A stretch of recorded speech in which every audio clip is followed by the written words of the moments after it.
Sveiki! Mani sauc Linards. Kopā ar kolēģiem mācāmies LLU lauksaimniecības fakultātē. Mācāmies 4. kursā un paralēli studijām vadam savas saimniecības. Sveiki, mani sauc Jānis. Lauksaimniecības fakultāti izvēlējos tādēļ, ka uzskatu to par ļoti perspektīvu nozari.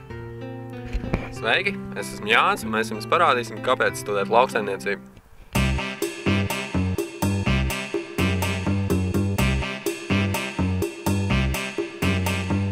Šobrīd atrodamies Latvijas lielākajā lauksaimniecības uzņēmumā, kura nosaukums ir Latraps, kas ir kooperatīvā sabiedrība, kurā ir vairāk kā 500 biedru.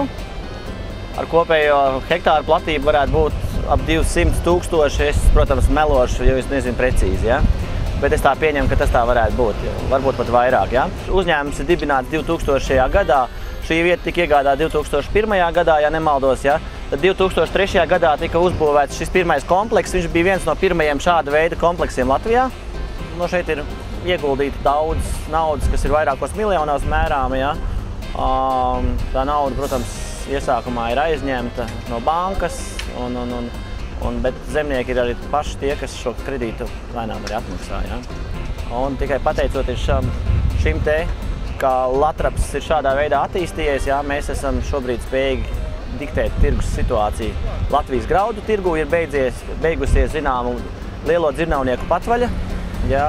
Jebkādu cenu noteikšanā, kvalitātes noteikšanā pēc viņu ieskatiem un tādā garā, ja? Jo viņi ir spiesti konkurēt ar mums. Ja? Un lielākoties tieši no mūsu konkrētās reakcijas tirgu pirms sezonas ir atkarīgs, kāda būs cena tirgu. Ja?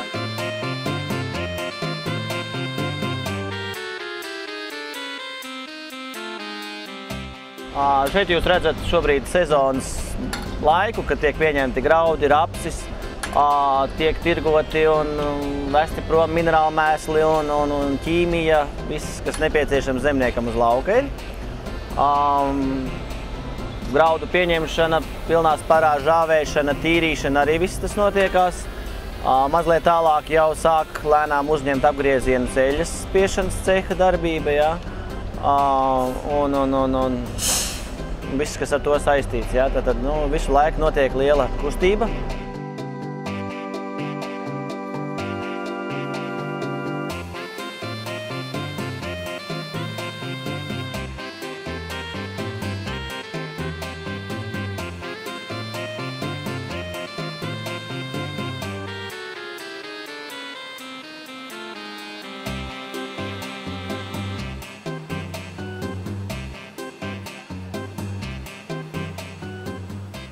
Pateicoties Latrapsim, attīstoties, mēs beidzot caur zemnieku, caur kooperatīvu ir spējīgi daļēji mazliet ietekmēt, pat šobrīd vairs ne mazliet, bet ietekmēt politiskās, tās nostādnes, kas te notiekās. Jā, mazliet likumdošanu mainīt, jā, tā, lai mums zemniekiem, lai tas būtu izdevīgi.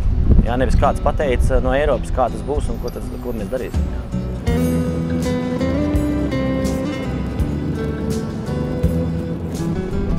Mans vārds ir Ģirds Ozols. Amats Latrapsī, lauksaimniecības nodaļas vadītājas vietnieks. Sāku kā agronoms konsultants. Pat jau ir aizgājis 5. gads. Godīgi esmu ļoti apmierināts, jā, ar darbu šeit. Kopā agronomijā jau darbojos, pat jau ir laikam 10 pilni gadi, jā, iet 11.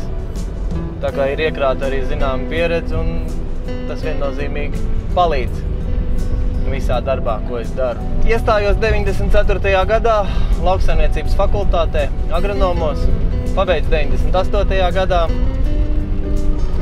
2002. gadā pabeidzu arī maģistratūras studijas, tā kā esmu lauksaimniecības zinātņu maģistrs.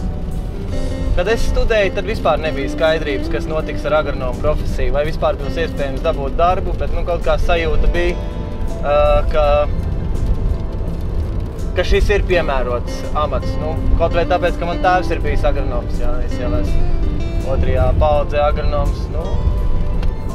Jā, izrādījās visnotaļ veiksmīgi. Jūs gribējāt dzirdēt, kāda ir agronoma ikdiena. Mana agronoma kā konsultanta ikdiena ir šeit. No rīta pazvanīja zemnieks un teica, atbrauc, paskaties, ko darīt ar lauku tālāk.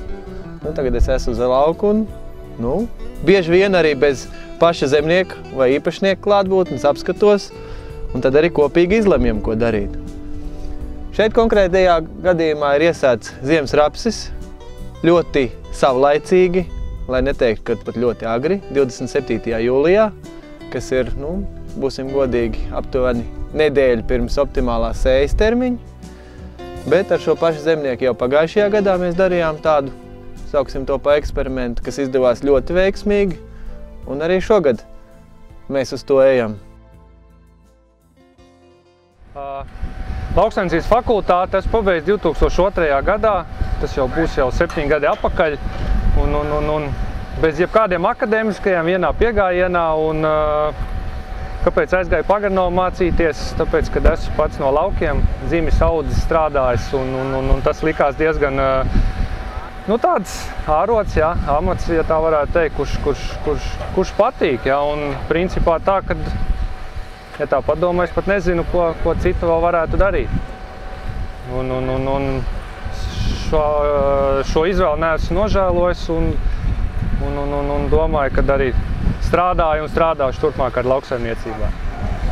Ko tu pašlaik dari? Kāda tā darba pienākumi? Es daru visu, sākot agronoms un vadītājs un sagādnieks, inženieris, vispārējais, jo lauksaimniecībā tomēr ir, kā lai pareizi pasaka, plaša profila nozari, kur jāzina un jāmāk visi. Gan traktoru pabraukt, kad vajag, gan arī ar lāpus pastrādāt. Tā.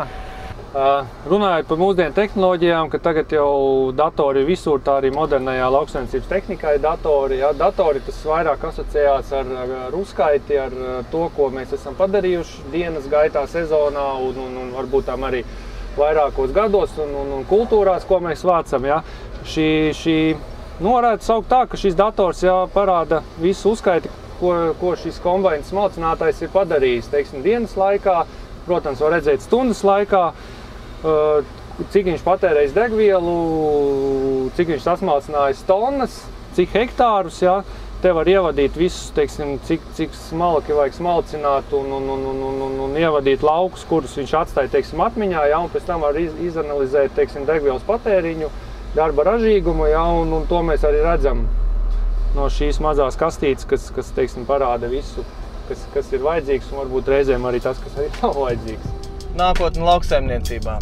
Laikam tā ir visgarantātākā nozara, ka lauksaimniecība ir, būs un pastāvēs, kamēr būs cilvēki uz zemes.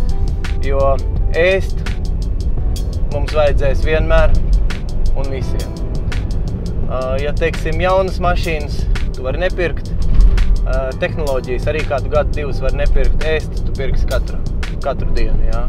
Lauksaimniecība, tā ir tāda nozare vai profesija, kurai, es domāju, kurai ir nākotne un kurai arī, protams, ir pagātne un, kā saka, arī tagadne, ka viss notiek. Lauksaimniecībā, ja ekonomikā, visās pārējās nozarēs notiek pārmaiņas, kaut kas uzplauks, kaut kas noriet, tad lauksaimniecībā tas ritms iet vienmērīgi.